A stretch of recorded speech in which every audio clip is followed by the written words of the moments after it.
வேலூர் சத்துவாச்சாரியில் உள்ள மாவட்ட ஆட்சியர் அலுவலகத்தில் ஆட்சியர் லீலா தலைமையில் விவசாயிகள் குறைதீர் கூட்டம் நடைபெற்றது. இக்கூட்டத்தில் கலந்து கொண்ட விவசாயிகள் தமிழகத்தில் நிலவி வரும் கடுமையான மின்வெட்டு மற்றும் பாலாற்று மணல் கொள்ளை குறித்து மாவட்ட வருவாய் அலுவலர் சுரேஷ் உள்ளிட்ட அதிகாரிகள் முன்னிலையில் சரமாரி குற்றச்சாட்டுகளை முன்வைத்தனர். தற்போதைய முன்வெட்டால் விவசாயம் பெரிதும் பாதிக்கப்பட்டுள்ளதாக குறிப்பிட்ட அவர்கள் மின் தட்டுப்பாட்டை போக்க அரசு உடனடியாக நடவடிக்கை எடுக்க வேண்டும் என வலியுறுத்தினர்.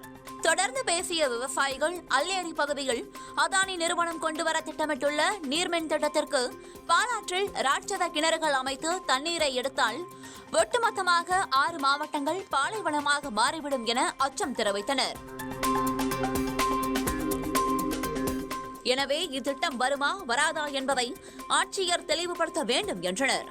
மேலும் பாலாற்றில் நடைபெறும் மணல் கொள்ளையால் நிலத்தடி நீர்மட்டம் கடுமையாக பாதிக்கப்படுவதை சாடிய அவர்கள் தமிழக அரசு பயிர்க்கடன் தள்ளுபடி பட்ஜெட் அறிவிப்பை வெளியிட உள்ள நிலையில் அதுவரை கூட்டுறவு வேளாண்மை வங்கிகளில் நடத்தப்படும் ஜப்தி நடவடிக்கைகளை உடனடியாக நிறுத்தி வைக்க வேண்டும், இல்லையெனில் தற்கொலைகள் நிகழும் என குரல் எழுப்பினர்.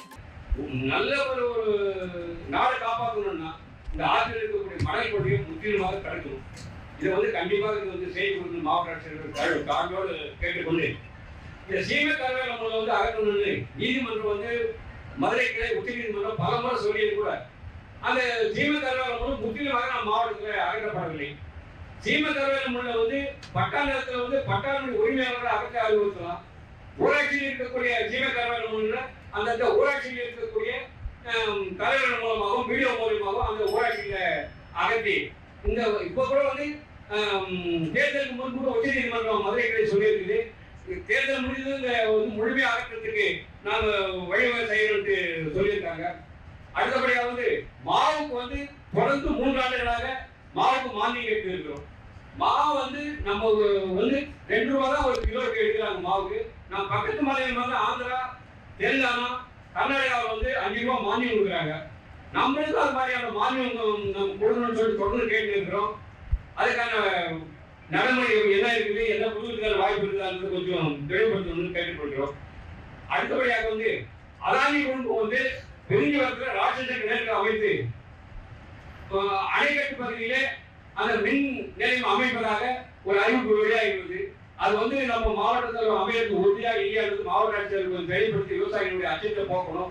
அந்த கிணறு அமைக்கப்படும் பட்சத்தில் 9 மாவட்டம் இப்ப நிலத்தை நீங்க பாதுகாக்க சுத்தமா கிடையாது. அந்த கிணறு அமைச்சுக்கு உண்மையா இருந்தா அவங்க மின்சாரம் தயாரிக்கிறது உண்மையா இருந்தா அது 9 மாவட்ட விவசாயம் முற்றிலுமாக பாதிப்பேற்படும். அது தமிழக விவசாயிகள் முற்றிலுமாக அது தடுக்குது. அதுக்கான அனுமதி அரசு வழங்கியிருக்குதா இல்லையான்றதை கொஞ்சம் தெளிவுபடுத்தணும்னு கேட்டுக்கொள்கிறோம். தொடர்ந்து மின்சார தட்டுப்பாடு இருக்குங்க. இந்த வெயில் காலத்துல ஒரு நாள் தண்ணி வரலன்னா கூட மின்சாரமே மறுபடியும் விவசாயத்தை காப்பாற்ற முடியாது. ஒடுகுத்தூர் பகுதியில ஆசனாப்பட்டில 2 நாளா ஃபர்ஸ்ட் நாள் ஒரு நாள் சொடலு, முதல் நாள் ஃபுல்லாவும் சாப்பிடல. 2 நாளா 48 மணி நேரம் விவசாயத்துக்கு முற்றிலுமாக மின்சாரம் வழங்கப்படல. அப்ப அவ்வாறு வழங்கப்படாம இருந்தா அந்த விவசாயிகள் எப்படி காப்பாற்றப்படுவாங்க? இந்த அதானி குடும்பத்துக்கு மட்டும் மாவட்ட ஆட்சியர் கொஞ்சம் தெளிவுபடுத்தணும்னு கேட்டுக்கலாம். அதானி குடும்பத்துக்கு உண்மையா அது ப்ரொபோசல் அனுமதி கொடுத்திருக்க அரசாங்கம் இல்லையானது எனக்கு கொஞ்சம் தெளிவுபடுத்தணும். விவசாய மத்தியில் பெரிய ஒரு அச்சத்தை இருக்குது. சரி, நன்றி மேடம். வாய்ப்பு இல்லை.